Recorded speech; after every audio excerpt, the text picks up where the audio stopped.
O que a gente pode aprender com os testes de pré-temporada de 2025 que estão acontecendo agora no Bahrein? Todo ano a história se repete, começa os testes de pré-temporada, então começa a surgir um monte de especulação baseado na tabela de tempo. Ah não, porque aquele piloto foi bem, aquele não foi, aquele carro tá bem, aquele não tá, baseado nos tempos, e o pessoal vai compartilhando isso nas redes sociais. E isso sempre vem acompanhado daquela frase: os testes de pré-temporada não significam nada.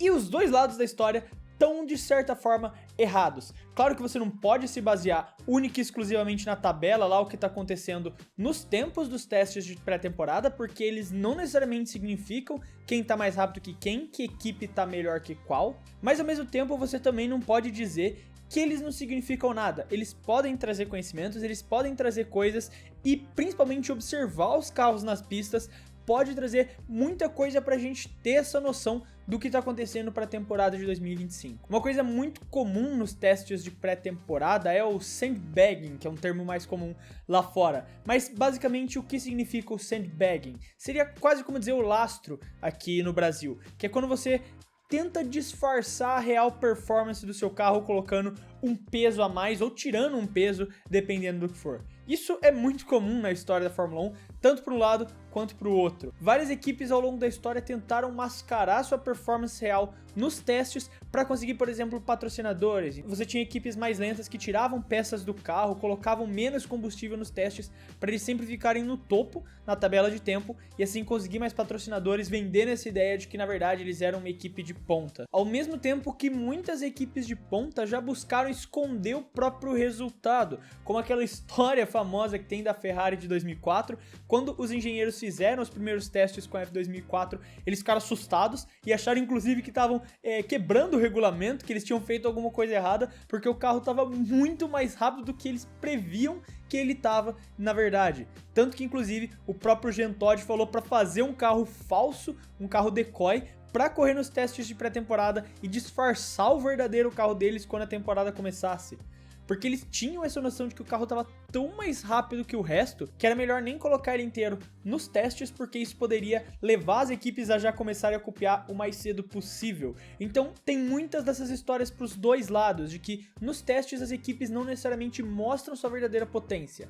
Hoje em dia é muito difícil que aconteça tanto para um lado quanto para o outro. Eu acho muito improvável que se uma equipe tivesse um carro muito superior ao outro, eles não colocariam nos testes e, ao contrário, uma equipe muito atrás mentiria nesses testes para ficar lá mais para frente. Eu acho muito improvável que coisas desse tipo aconteçam nos testes atuais, mas esconder, mascarar as reais performances, isso com certeza acontece e tem vários truques que você pode fazer isso. O primeiro deles é a questão da gasolina, porque a gente nunca tem real noção de quanto de gasolina cada equipe pôs no tanque. Então a gente pode ver uma Williams, uma Sauber fazendo bons tempos, o Bortoleto terminando em 12º, mas a gente não tem noção de quanta gasolina estava no tanque, se o tanque dele estava vazio comparado ao tanque das outras equipes que estava mais cheio, e isso com certeza influencia e muito no tempo de volta que os pilotos tentam fazer. Outro ponto que também influencia nisso, e esse é o mais óbvio de todos, é a questão dos pneus. A gente sempre tem que estar atento que pneu cada piloto fez a sua volta, se as voltas que colocaram ele lá no top 10 foram feitas de pneu duro, de pneu médio, de pneu macio, porque isso também é um meio de comparação para saber realmente o quão mais rápido um carro tá. De nada adianta você fazer uma comparação, por exemplo, de uma Haas, uma Sauber, uma Williams, que terminaram no top 10 com um pneu macio, na frente às vezes de uma McLaren, de uma Red Bull, que quando você vai olhar, estavam com o pneu médio ou com o pneu duro. Então é óbvio que o carro, mesmo sendo mais lento, tem essa enorme vantagem que os compostos de pneus trazem. E por fim, outro ponto que também tem que ser levado em consideração quando você fala dos testes de pré-temporada é a própria questão dos treinos. As equipes, os pilotos não estão lá o tempo todo só tentando fazer a volta mais rápida, só tentando fazer volta de classificação quando estão nos testes de pré-temporada. Tem muitas coisas que as equipes querem testar. A performance do carro, como ele lida com tal condição. Às vezes eles colocam o carro em setups específicos e mandam o piloto andar mais lento mesmo para entender como o carro se porta nesse tipo de situação. Então só porque dois pilotos da mesma equipe tiveram um gap gigantesco de tempo, como aconteceu tanto com McLaren quanto com Ferrari, não significa que os dois estavam fazendo o mesmo programa de treinos. Às vezes, a própria equipe entende que aquele piloto tem uma dificuldade específica em X modo do carro e aproveita isso também para treinar ele, para entender como eles podem melhorar essa questão. Então, todas essas questões têm que ser levadas em conta quando você analisa, quando você para olhar um treino de pré-temporada. Não é só pegar a tabela de tempo e falar a McLaren tá mais lenta ou aquele piloto tá mais rápido que o outro. Dito tudo isso, tirando todas essas pedras do caminho, o que a gente pode então aprender de fato com a pré-temporada de 2025 até aqui? Todas essas análises que eu vou fazer foram feitas por diversos jornalistas que estão lá no Bahrein analisando e vendo isso de perto e conseguem trazer essa noção mais fiel pra gente. O primeiro ponto que a gente tem que ficar de olho para a temporada de 2025 é a questão das asas flexíveis, porque a gente ainda tem muitas equipes que estão apostando nas asas flexíveis, principalmente as equipes de ponta. Red Bull mostrou um carro com a questão das asas flexíveis, McLaren, Ferrari e até a própria Mercedes ainda tem muito dessa filosofia construída em volta das asas flexíveis.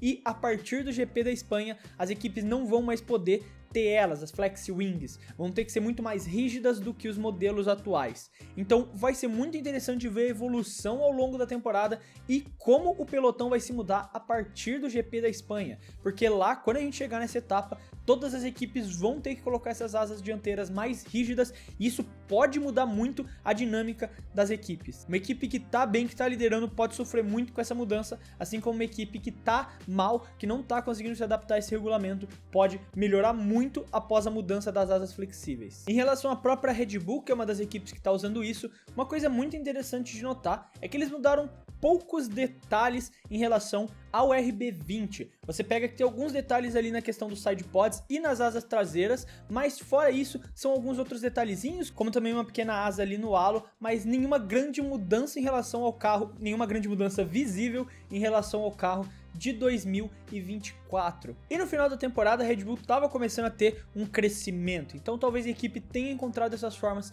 de corrigir esses problemas e começar melhor na temporada de 2025. Agora, se por um lado a Red Bull tem essas semelhanças com o carro deles de 2024, outra equipe que também tem é a Racing Bulls. Outra coisa que foi muito notada é a semelhança entre a Racing Bulls de 2025 com o RB20. Eles tentaram pegar o máximo de peças possíveis permitidas no regulamento como uma equipe cliente para botar no seu carro, o que não é nada novo, é algo que a Red Bull faz com grande frequência, da Racing Bulls comprar essas peças da temporada passada da Red Bull para colocar no seu carro. Então pode ser que a gente veja a Racing Bulls com um bom começo de temporada, sendo uma equipe um pouco mais ali no meio do pelotão também. Ferrari e McLaren foram descritos como os carros mais equilibrados, os que menos apresentavam algum tipo de problema, e por conta disso muita gente está apostando de que realmente Ferrari e McLaren comecem a temporada ali como as principais equipes, as duas melhores equipes, mas nada de grande diferença para as terceiras forças que podem vir, como a Red Bull e principalmente a Mercedes, que também foi descrito como um carro muito equilibrado e que tanto Antonelli quanto Russell fizeram testes de volta rápida nesse primeiro dia de testes e vem fazendo agora no segundo dia, e por conta disso estão mostrando ali um potencial da Mercedes. O carro parece estar muito bem equilibrado para poder brigar para ser essa terceira força. Indo para baixo do pelotão, aqui a gente já começa a encontrar alguns principais problemas. A Williams, a gigante, tá com alguns problemas, principalmente na questão nas entradas de curva. O que é um problema que a Williams vem enfrentando já faz alguns anos, sendo aquele jato de reta, mas um carro que não consegue ter esse downforce suficiente para se manter nas curvas. E o carro estaria perdendo muito a traseira ali na saída de curvas, não na entrada, como eu falei mais cedo. Nada que seja muito preocupante comparado às últimas temporadas. Tem que esperar também o GP da Austrália para ter essa noção real de como tá o carro da Williams nessa situação, mas parece que a Williams vem para uma temporada muito parecida com as últimas na questão de como o carro vai funcionar, esse jato nas retas e o carro que perde muito tempo nas curvas. A Sauber foi outro carro apontado com muitos problemas, principalmente na questão de tração e na entrada das curvas. O carro parecia ser muito desequilibrado, então a grande maioria do pessoal que tá ali observando no Bahrein, de novo, primeiro dia de testes, não dá pra afirmar nada, mas vendo o que deu pra observar nesse primeiro dia, a Sauber parece que vai entrar como o pior carro da temporada mais uma vez, só que não tão atrás quanto começou na última temporada, mais próximo do que a gente viu no final do ano, um carro que era mais lento, mas que podia brigar por pontuação. Isso também até faria sentido, seria um indicativo ali da questão da Audi tá se preocupando mais em 2026 do que 2025, o que de certa forma já seria esperado, pensando que é quando tem essa transição.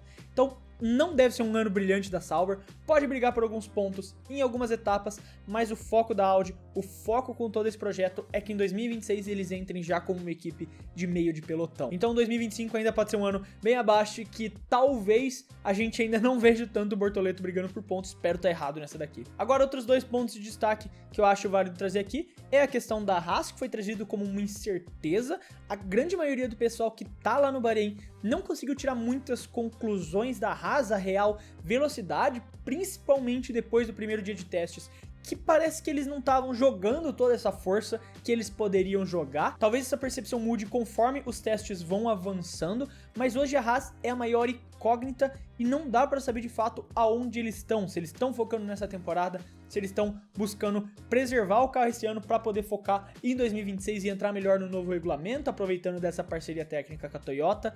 Atualmente é a equipe mais incerta e que você menos consegue ter alguma percepção real. Agora, por outro lado, uma equipe que começa 2025 com bons olhos, apesar de provavelmente ser um ano que eles não vão focar, é a Alpine. Porque caso você não lembre, ano passado a Alpine começou de forma desastrosa, era o pior carro de todo o pelotão, mas conseguiram ir melhorando isso ao longo do tempo. A Alpine dessa vez começa com um carro muito mais equilibrado, não é aquele carro extremamente pesado que eles começaram nos testes de pré-temporada, porque um dos pontos que era muito levantado nos testes do ano passado é que o carro da Alpine entrou muito pesado e o pessoal, os engenheiros não sabiam direito como controlar isso, como diminuir esse peso. Esse ano eles entram mais equilibrados num carro que parece ser mais competitivo quando você compara com como eles começaram no ano passado. Agora, um ponto que é importante notar é que a Alpine já anunciou que vai começar essa temporada pelo menos com os chassis do ano passado, exatamente para dar um foco maior em 2026. O Briatore tem uma fala dele dizendo que quer já em 2027 estar brigando por grandes coisas na Fórmula 1, então faz sentido a Alpine deixar a temporada de 2025 um pouco de lado e já pensar nesse novo regulamento, com o motor Mercedes novo que eles vão ter, e tentar dar esse grande salto, essa grande mudança. O Briatore, por todos os problemas que tenha, ele sabe construir uma equipe campeã e já provou isso mais de uma vez na sua carreira. Mas talvez o carro não atinja um auge tão bom quanto o carro do ano passado atingiu no final da temporada.